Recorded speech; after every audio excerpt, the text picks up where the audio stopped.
please listen to me. I would never do something like this to a child. You'll have the opportunity to explain your side at the station. The sound that ruins a life rarely announces itself as a life-ruining sound. It arrives disguised as something ordinary, a phone call, a misunderstanding, a stranger's fear, a moment someone misreads, and by the time the truth tries to catch up, the damage has already found momentum.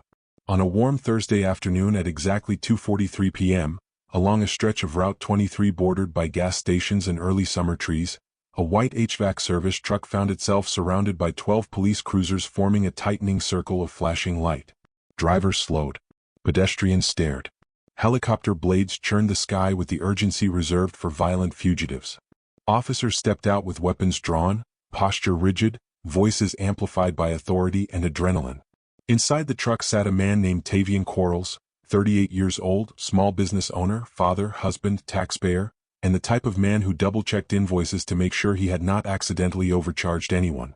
His hands were already visible on the steering wheel long before the loudspeaker instructed him to raise them, because Tavion had grown up learning that some precautions were not paranoia but survival skills passed down like heirlooms in black households. He did not yet know he was being treated as a kidnapping suspect. He did not know a frightened story had outrun the facts.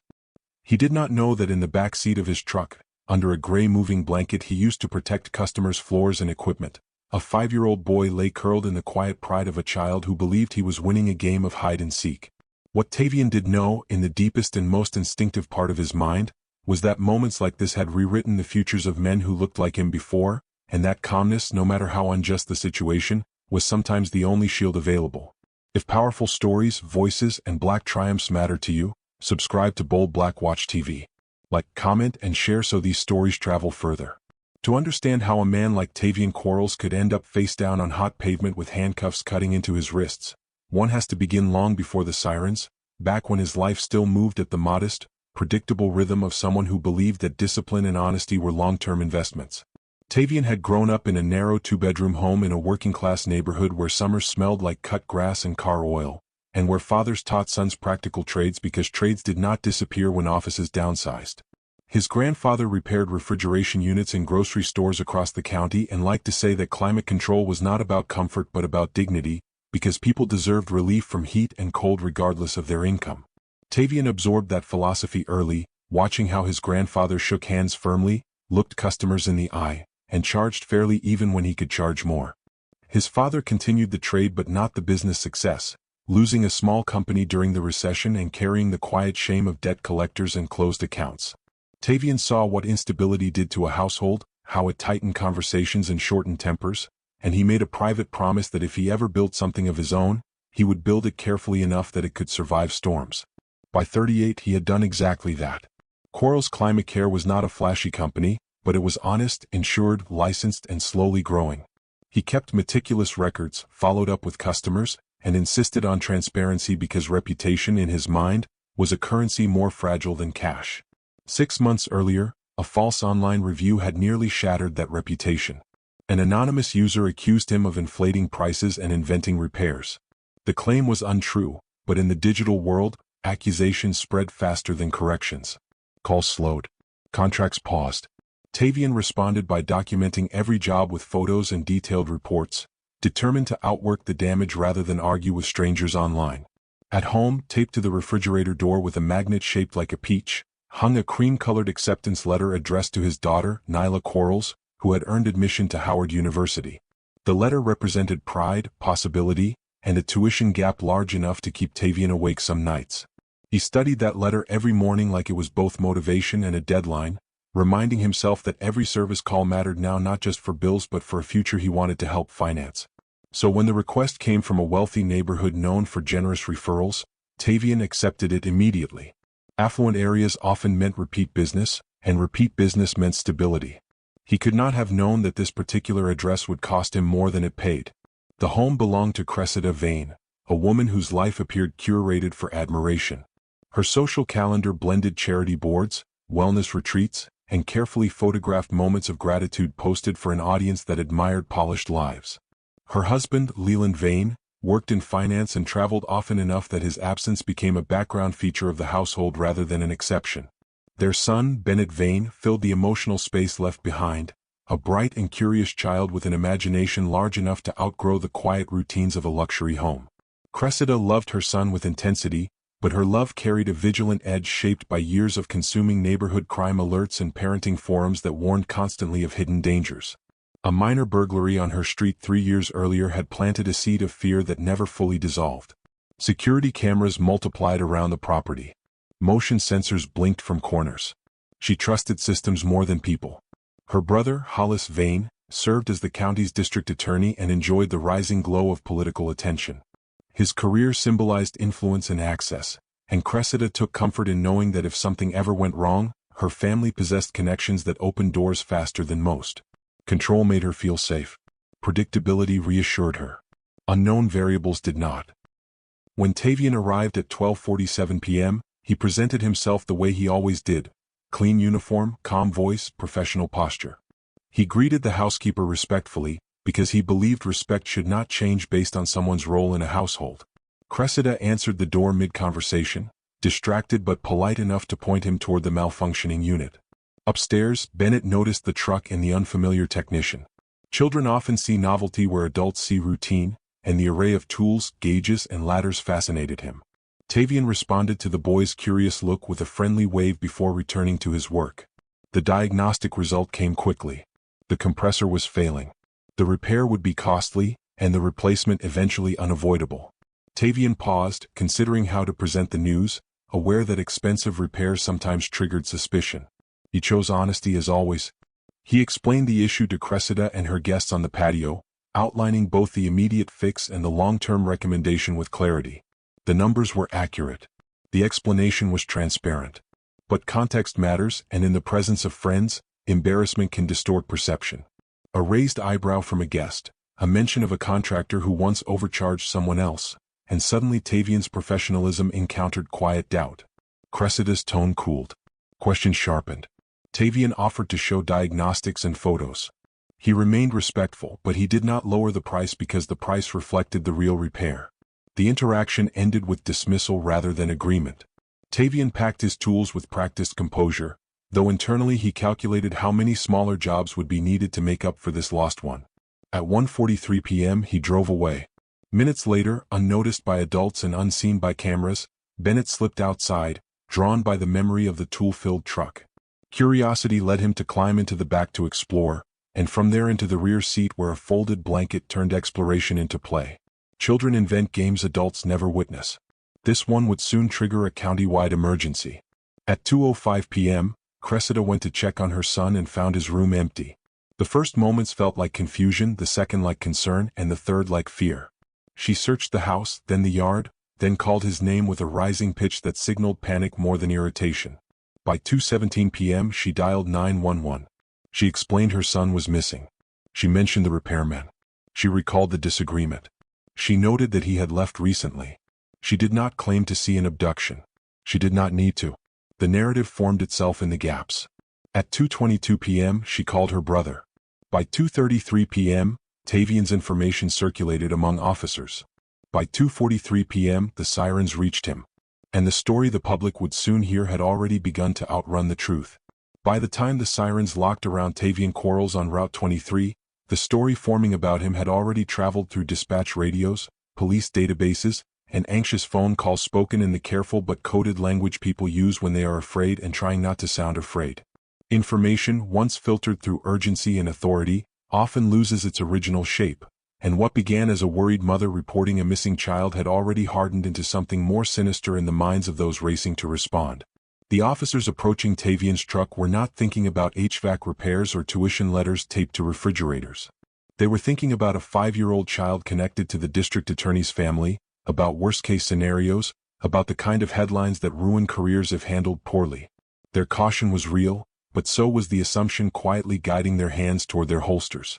Tavion followed every instruction with the precision of someone who had rehearsed such encounters mentally for years without ever wanting to perform them. He unlocked the door from the outside as ordered, stepped out slowly, lowered himself to his knees when told, and kept his voice steady even as confusion pressed against his ribs like a tightening band. He kept trying to understand what mistake he was correcting for, what forgotten signal or traffic violation could justify the scale of response, but clarity did not arrive. Instead, he felt the pavement against his cheek, the metallic bite of cuffs, and the disorienting awareness that passing drivers were watching a scene that already looked like guilt. Then came the moment that shifted the atmosphere but did not yet save him. Officer Lisette Quaid, assigned to check the vehicle interior, opened the rear door and noticed the slight movement beneath the blanket. For a fraction of a second, everyone tensed for something dangerous. What emerged instead was a small, frightened face blinking against the light, a child disoriented by noise and uniforms, asking in a shaky voice whether the game was over. Relief rippled through the officers in a private, human way, but procedure did not soften as quickly. The presence of the child did not automatically answer the most important question: how he got there. Relief coexisted with suspicion, and suspicion, once activated, is slow to release its grip. Tavion twisted slightly, trying to see what was happening behind him, and when he heard a child crying, his confusion deepened into dread. The realization that a child had somehow been in his truck without his knowledge struck him with the surreal weight of a nightmare that makes no sense while you are inside it. Yet the system now had a visible child, a reported dispute, and a suspect already restrained. Momentum favored continuation rather than reconsideration. He was read his rights on the roadside while the helicopter still circled above, its blades chopping the air with a drama that would look even more ominous once local news stations obtained the footage. His truck was searched, photographed, and eventually towed. The small pocket knife he used for opening packaging was catalogued as potential evidence, a mundane tool temporarily recast in a darker narrative. All the while, Tavion kept trying to say that he did not know the boy, that he had left the property alone, that there had to be some misunderstanding larger than the moment. But explanations spoken from the back of a police car often sound like excuses to ears already tuned to suspicion. At the Vane residence, Cressida's panic had not yet settled into reflection. Fear, once unleashed, seeks reassurance quickly, and reassurance often arrives in the form of decisive action. When officers informed her that Bennett had been found in the technician's truck, her mind connected the dots in the most alarming configuration possible because the alternative, that her son had wandered off unnoticed, felt like parental failure, and fear prefers external threats over internal doubt. She cried in relief, embraced her son tightly, and thanked the officers with the fragile gratitude of someone who believed disaster had narrowly been avoided. In her retelling to relatives and later to investigators, the emotional truth of her fear blended with the factual uncertainty of what she had not actually witnessed. Her brother Hollis arrived not long after, his presence carrying the quiet authority of office even when he spoke gently. He asked questions, listened, and assured her that everything would be handled carefully. He did not order anyone to act unlawfully, but influence does not always require direct commands. Sometimes it lives in tone, priority, and the unspoken awareness of whose family is involved. By evening, the first news alert appeared online. A headline framed for clicks and concern described a local technician detained after child found in vehicle connected to reported dispute. The phrasing was cautious enough to avoid legal risk but suggestive enough to ignite speculation. Social media, less restrained, filled in the blanks with confidence. A blurry photo of Tavion taken from afar during the arrest began circulating. Comment sections did what comment sections often do. Some defended, some condemned, many assumed. At home, Maribel Quarles learned about her husband's arrest not from a call but from a neighbor who had seen the story online and texted with alarm. The shock of discovering a loved one's crisis through public rumor rather than private explanation creates a particular kind of panic, one that mixes embarrassment, fear, and a desperate need for clarity. She tried calling Tavion repeatedly before an officer finally answered and informed her where he had been taken. The words "possible abduction investigation" landed heavily, not because she believed them, but because she understood how such words linger even after being disproven. Their daughter Nyla saw the headline too. For a young woman preparing to leave for college on scholarship and grit, the fear was not only about her father's freedom but about how fragile reputations could be in a world where digital records outlive corrections. That first night in custody stretched long for Tavion. Holding cells have a way of magnifying thought, of replaying moments with cruel clarity. He examined every minute of his day, searching for where reality might have split into this alternate version. He remembered the boy at the window, the wave, the dismissal from the job, the drive afterward. None of it formed a bridge to kidnapping. Sleep came in fragments. Anxiety filled the gaps. He thought about Nyla's tuition, about Maribel managing the business calls, about how quickly a man could become a cautionary tale. He also thought about something his grandfather once told him after a minor but humiliating traffic stop years ago. that sometimes the test is not about guilt but about endurance, about whether truth can survive long enough to be recognized. Morning eventually arrived, indifferent as always to the turmoil of the night. A public defender named Alton Pierce introduced himself with the tired but sincere demeanor of someone who had seen the system from angles most people never do. He did not offer empty reassurance. Instead, he asked precise questions, building a timeline, looking for sequence rather than emotion. Alton believed patterns mattered. He had learned that truth often hides in order: who moved when, who saw what, who assumed which detail first. And as he listened to Tavion's account, he began to suspect that the story outside those walls might not be as settled as it sounded. Every story here is bold. Every voice matters. If Bold Black Watch TV moved you, hit subscribe, leave a comment, and help us amplify Black stories about justice that deserve to be heard. Outside the jail, the community conversation had already split into familiar lines. Some residents viewed the arrest as evidence that danger could wear an ordinary face. Others quietly questioned how quickly a working man had been treated like a criminal before facts solidified. In barbershops, churches, and group chats, the debate unfolded with the layered awareness that Black families carry from lived experience. Meanwhile, in a comfortable home behind manicured hedges, Bennett Vane played with his toys, only vaguely aware that his small adventure had turned into an adult crisis. Children experience cause and effect differently. They measure moments by emotion rather than consequence. The adults, however, would soon learn that consequences had only begun to unfold. Because the truth, patient and stubborn, was starting to leave a trail. Truth rarely arrives with the same urgency as accusation. It does not flash lights, it does not shout through loudspeakers, and it does not interrupt dinner tables with breaking news banners. Truth tends to move quietly, assembling itself from overlooked details, from timestamps people assumed were irrelevant, from angles of cameras nobody bothered to check when the first story felt convincing enough. For Tavion Quarles, the third morning in custody marked the moment when confusion began giving way to a cautious, fragile hope. Not because anyone had apologized or admitted error, but because his attorney, Alton Pierce, had the look of a man who had found a thread worth pulling. Alton did not practice law like television lawyers who delivered speeches and dramatic objections. His strength lived in patience. He believed that most cases were not cracked open by brilliance but by persistence, by asking one more question than the last person, by reviewing one more hour of footage, by refusing to treat early assumptions as conclusions. He began with a sequence. If Tavion had taken a child knowingly, there would be signals. Hesitation leaving the driveway, unusual stops, phone activity, something. Instead, GPS logs showed a normal route between scheduled jobs. No detours. No pauses. No erratic behavior. The sequence suggested normalcy, not crime. But sequence alone does not free a man. Evidence does. The first meaningful crack appeared 2 houses down from the Vane residence, in a place nobody had initially considered important. A retired couple, the Dorseys, maintained a modest home security system primarily to monitor package deliveries.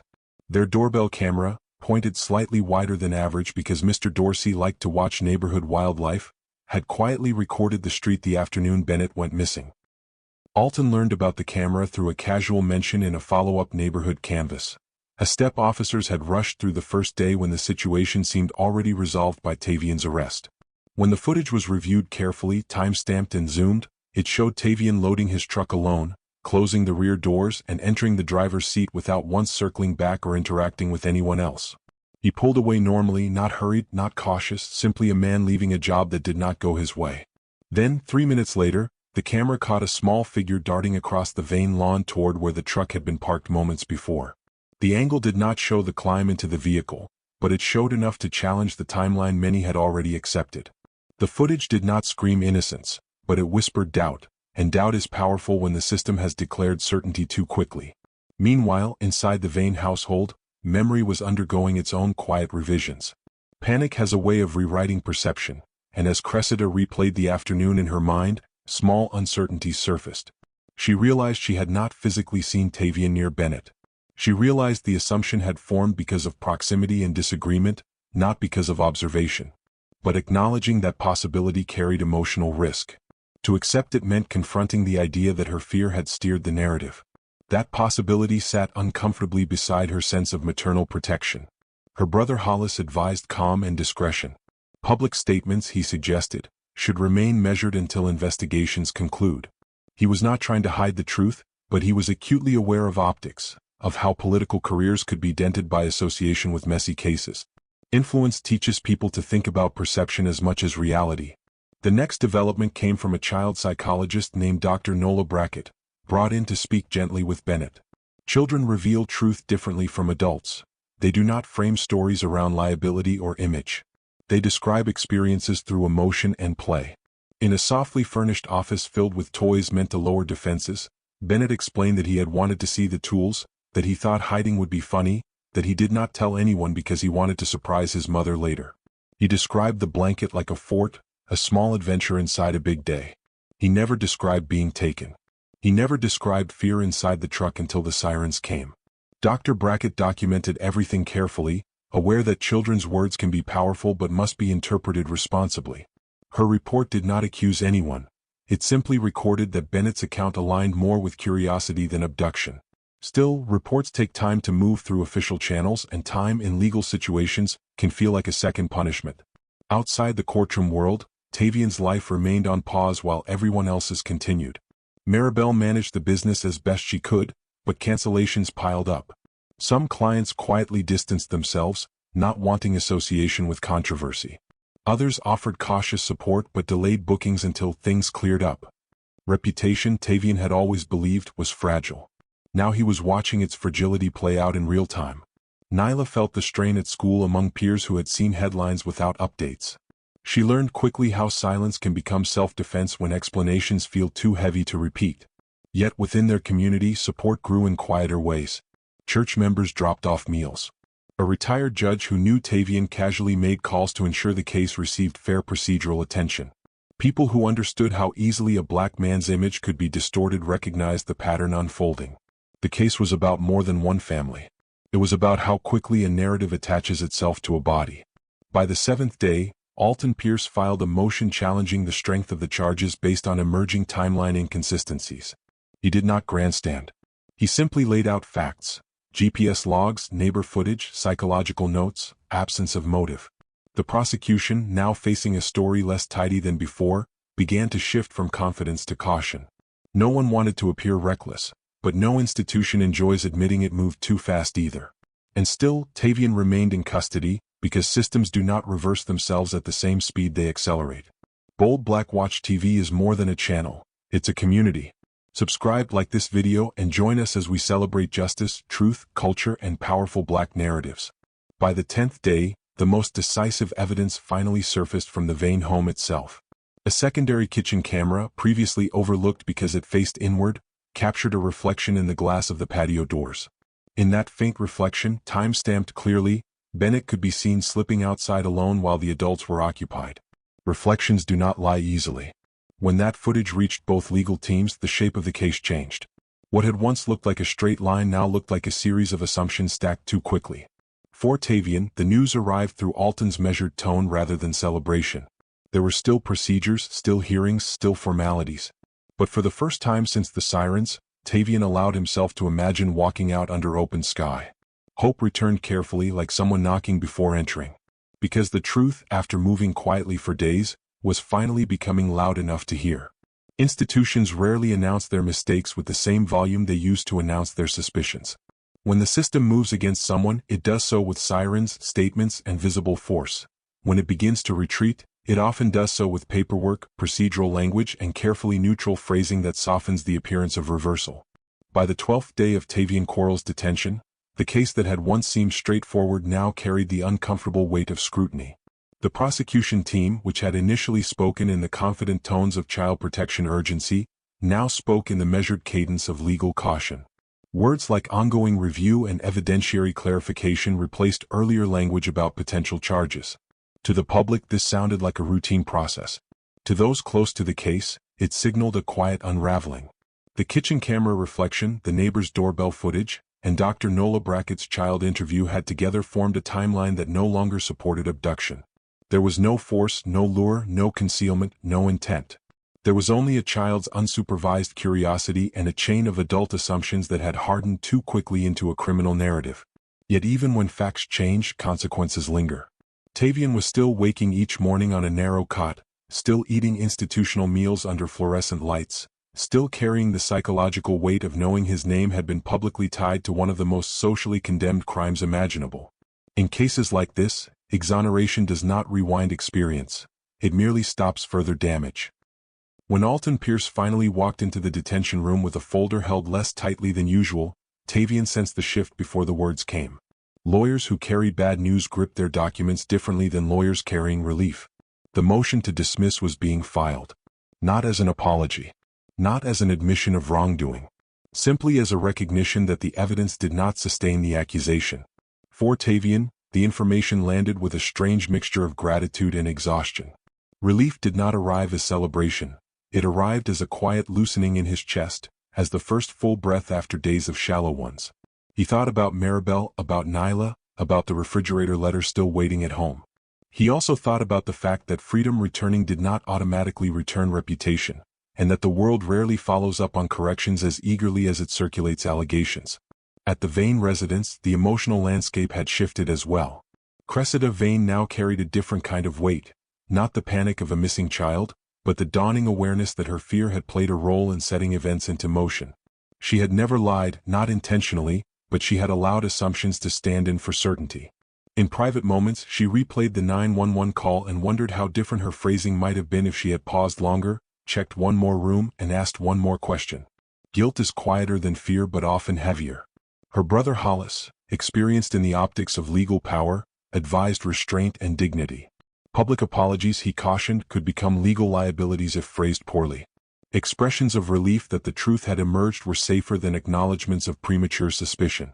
His guidance was not malicious. It was political, shaped by a career spent navigating how perception influences authority. Still, the human reality remained that a man had lost nearly 2 weeks of freedom under a cloud that should never have formed so quickly. The day Tavion was released did not look dramatic. No crowd gathered. No cameras waited outside the facility. The paperwork was processed in the same building where countless other cases moved quietly through the system. When he stepped outside, the sky looked almost offensively normal, as though the world had not noticed his absence.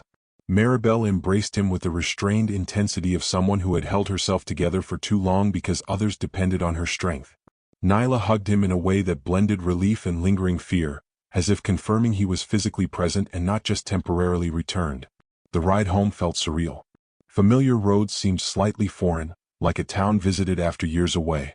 Tavion noticed small details he would normally ignore. The color of storefront signs, the rhythm of traffic lights, the simple privilege of movement without permission. Yet even as he crossed his own threshold, his phone vibrated with notifications that reminded him the outside world still contained versions of his story that had not caught up to reality. Old headlines remain searchable. Social media posts are still speculated. Silence, he realized, could preserve doubt just as effectively as accusation. That realization planted the first seed of something new inside him. Not anger exactly, but a growing sense that clearing his name privately might not be enough.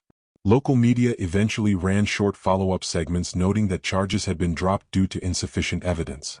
The tone was neutral, almost procedural.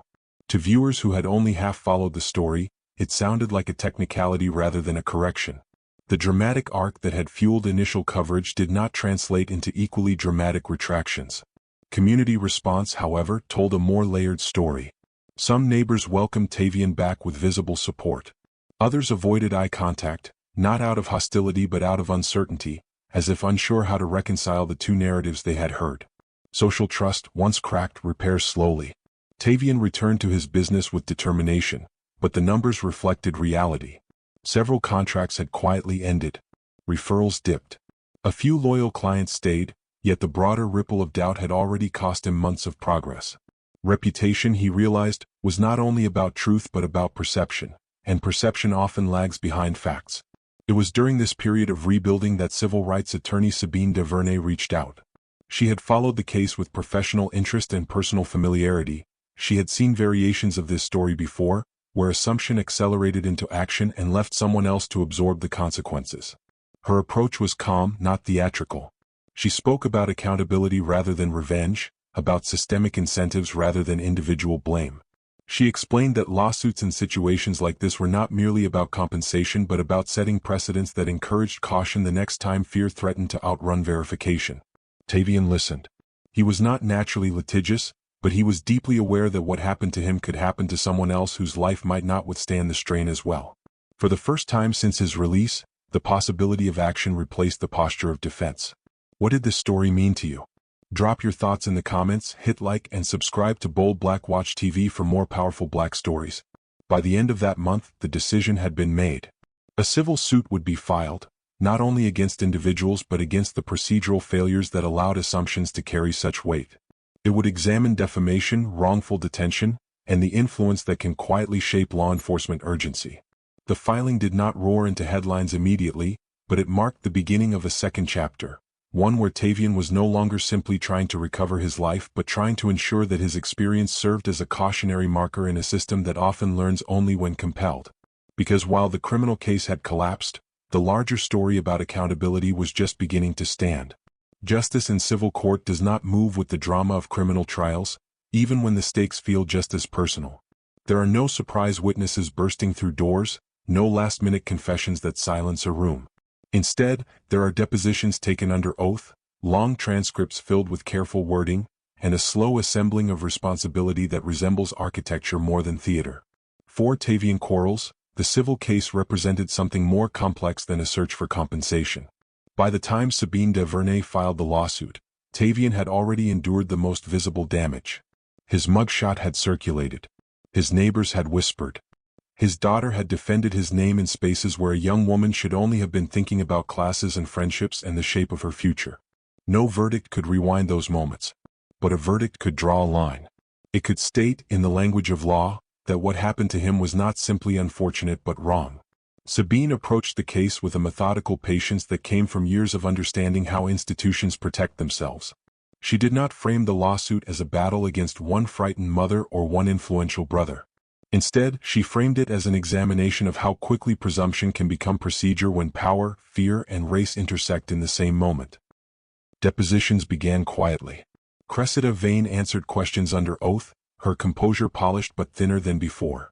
She acknowledged that she had never witnessed an abduction. She admitted that her conclusions had formed from timing and emotion rather than observation. She did not appear cruel, only human in the way humans sometimes are when fear outruns clarity. Hollis Vane's deposition proved more delicate. He maintained that he had not instructed anyone to act improperly, and records supported that he issued no direct orders.